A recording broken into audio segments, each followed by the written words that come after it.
Hi everyone, today is a session of the pelvic diaphragm. Not only the pelvic diaphragm, how one can assess or differentiate between the pelvic diaphragm and from the perineal spaces. Now you see the pelvic diaphragm, this is a muscular diaphragm, and other example of the muscular diaphragm is the eye dish of the eye.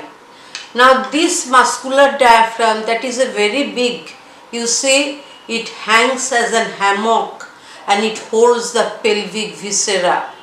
You will see this hangs at a hammock and it supports the pelvic viscera. What are the pelvic viscera? The urinary bladder, the rectum and the anal canal, and also the that is the uterus in case of female. So such a muscular diaphragm, it is open in front, and this opening in front, I will show you that this is open in front. This is the muscular diaphragm and this is absent in this region. Through this the urethra comes out and it will extends into the perineum, and in case of female, through this opening there is passing of the vagina. Now this muscular diaphragm, what is its function?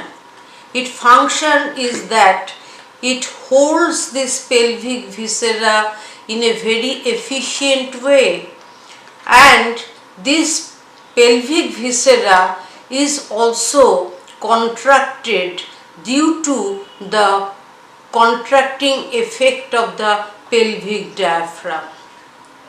Now this pelvic diaphragm, the upper part, it actually demarcates the lower limit of the abdomen, and its lower part, you see this is the lower part, this green color thing that represents the sacrotuberous ligament, and you will see outside this red color pelvic diaphragm, this space is the urogenital diaphragm, and the lower space, that is the anal triangle. You see, I will show you the following thing. You will see the urethra is coming out in this front part. Next you will see what things will coming out, that is you will see the vagina will coming out here if this is the female one, and you will see in the posterior part there is coming out of the another tunnel, that is the, you will see this is the anal canal. So you will see this pelvic diaphragm supports all this organ in position, and it helps in expulsion of the baby. This levator ani of muscle, when the baby pushes and it heads passes within the levator ani, what will happen? There is the rotation of the head of the fetus and the baby will come out.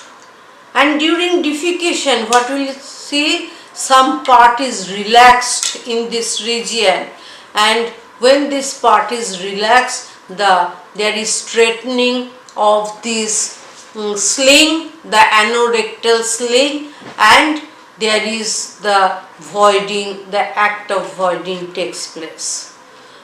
Now you will see there is a space below this pelvic diaphragm, and this space is bounded on the two aspects by the ischiopubic rami, and this is the pubic arch and pubic symphysis, and laterally it is bounded by the ischial tuberosity.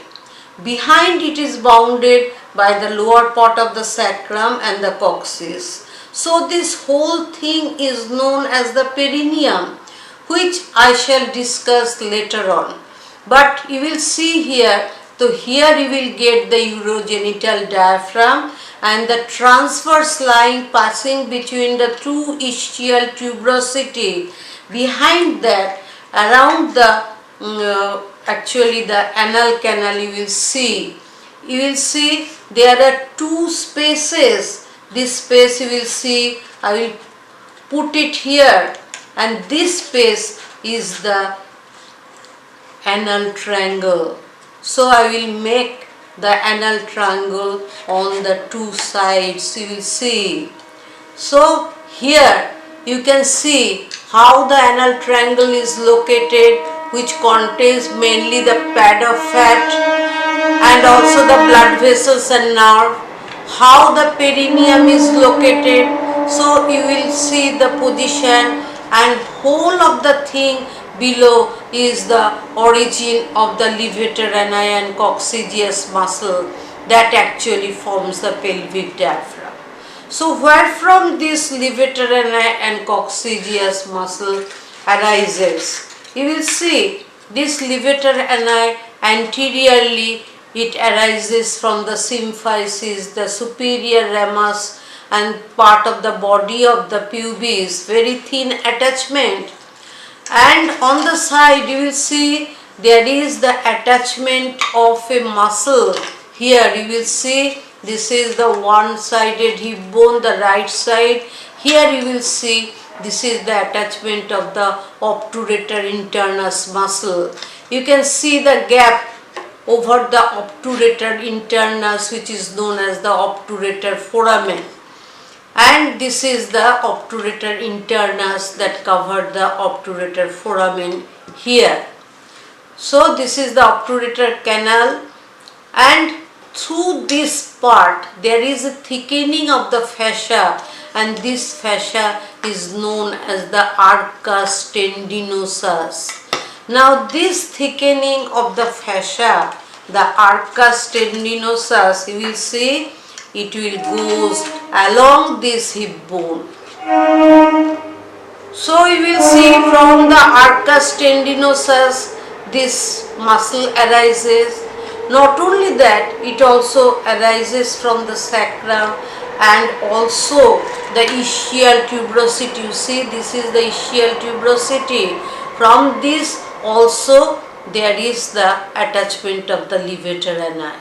So this levator ani has got the three parts. One is pubococcygeus part in front that holds the prostate gland in case of male, and in case of female the vagina, and it forms the levator glanduli prostati and also the sphincter vaginae.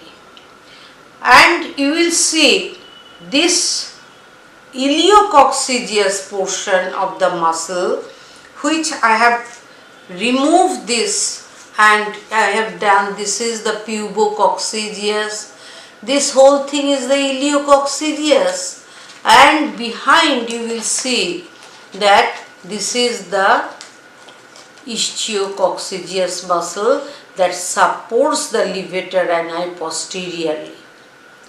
So this is how the levator ani forms, and it is covered on its dorsal aspect by the pelvic fascia, which has got a parietal layer and also the visceral layer covering the urinary bladder and the uterus and the sacrum also, and below it is also covered by another fascia, that is the fascia covering the inferior surface of the levator ani.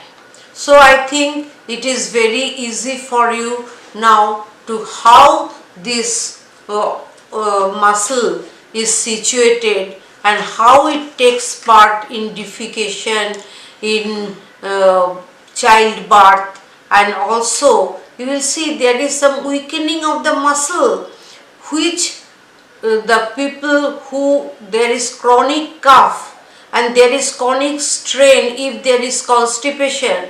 So in this time the levator ani muscles become weak and there is leaking of the urine during coughing. So there should be one should do the perineal exercises, and that is very important for human being. So thank you the medicos, budding medicos and also nurses to visualize this video, and you should understand how the pelvic cavity is separated from the perineal cavity. So this is the end of this pelvic diaphragm.